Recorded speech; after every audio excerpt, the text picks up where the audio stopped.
जय श्री राम। आज की इस वीडियो में हम आंवला नवमी व्रत में सुनी जाने वाली निसंतान दंपत्ति की कथा सुनेंगे। आइए शुरू करते हैं।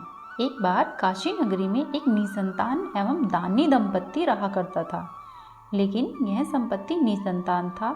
तब उनकी पड़ोसन ने उस महिला को राय दी कि तुम बाबा भैरव को एक पराये बच्चे की बलि चढ़ा दोगी तो तुम्हें पुत्र की प्राप्ति होगी। पत्नी ने जब यह बात अपने पति को बताई तो उन्होंने मना कर दिया।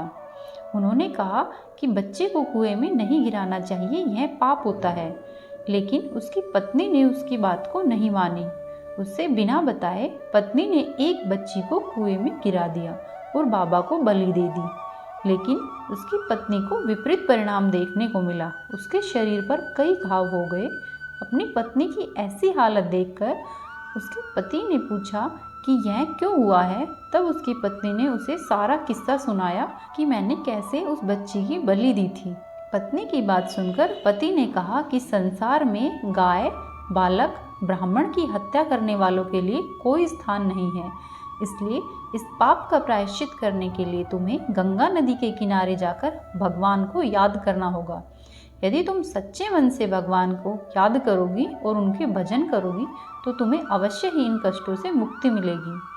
तब उसकी पत्नी ने ऐसा ही किया। वह गंगा के किनारे रहने लगी और प्रतिदिन भगवान का स्मरण किया करती थी। तब वहाँ पर एक दिन गंगा माता एक वृद्ध स्त्री का वेश धारण कर प्रकट हुई। उन्होंने उस महिला से कहा कि तुम मथुरा जाओ और वहाँ जाकर कार्तिक माह के शुक्ल पक्ष की नवमी तिथि का व्रत रखना और इस दिन विधि विधान से आंवले के वृक्ष का पूजन करना। ऐसा करने से तुम्हारे सभी पाप धुल जाएंगे और तुम्हें सभी प्रकार के कष्टों से मुक्ति मिलेगी। उसके बाद वह महिला मथुरा चली गई और वहां जाकर उसने आंवला नवमी का व्रत रखा। आंवला नवमी का व्रत रखने से उसका शरीर बिल्कुल ठीक हो गया एवं साथ ही साथ उसे संतान प्राप्ति भी हुई एवं सभी प्रकार के पारिवारिक सुख प्राप्त हुए। इस व्रत को करने वाले सभी को हमेशा संतान सुख की प्राप्ति होती है एवं हर प्रकार के पारिवारिक सुखों की प्राप्ति होती है।